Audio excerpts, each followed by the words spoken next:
ایسے تو نہیں لوگ پہچانیں گے. کیسے پہچانیں گے؟ انہی مجالس کے ذریعے سے، انہی مجالس کے ذریعے سے.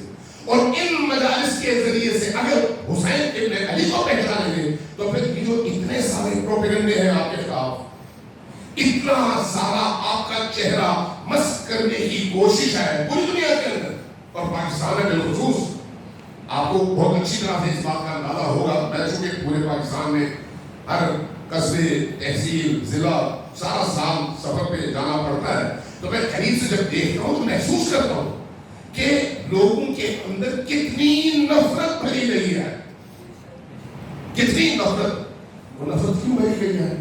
تاکہ لوگ حسین سے دور ہو جائیں، اہل البیت سے دور ہو جائیں.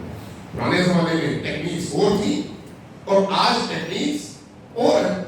لہذا وہ دور بھی ایک ایسا دور تھا جس میں جب کوئی شخص علی ابن ابی طالب کے حوالے سے نبی کی کوئی حدیث بیان کرنا چاہتا تو پہلے ساتھ والے کو آزماتا، پھر اس کے بعد دروازے بند کر کے اس کے کان میں کہتا کہ علی کے بارے میں نبی نے یہ فرمایا تھا. وہ بھی ایک دور تھا.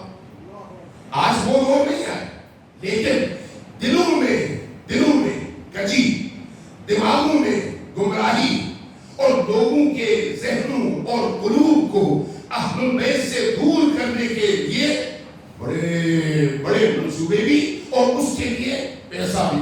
وہ کیوں؟ ان سارے اہتمامات کی وجہ کیا ہے؟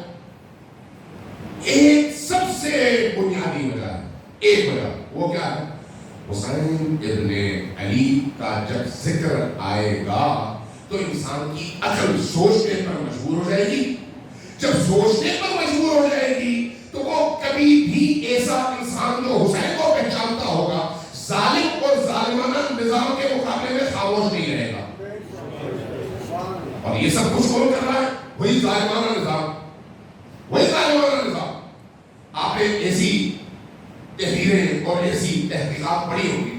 میں نے پڑھی ہے، سنی نہیں، پڑھی ہے. اس لیے یہ عرض کر رہا ہوں کہ مکتب اہل البیت کو جن دو چیزوں نے ہمیشہ قوت دیا ہے اور جان دی ہے، ان میں ایک ازاریہ سید الشہداء اور اس کی روح اور اس کی معنویت ہے، اور دوسرا اسی معنویت سے استفادہ کرتے ہوئے وہ مراجع اعظام اور رہبریت کا نظام ہے جس نے اس سارے قافلے کو ایک لڑی میں پرو کر پوری دنیا کے سامنے ایک امت کے طور پر، ایک طاقت کے طور پر پیش کیا ہے اور یہ بتایا ہے کہ جب تک حسین کا نام ہے اس کے نام لیوا بھی اپنی سانس کے آخری مرحلے اور اپنے خون کے آخری قطرے تک میدان میں کھڑے رہیں گے.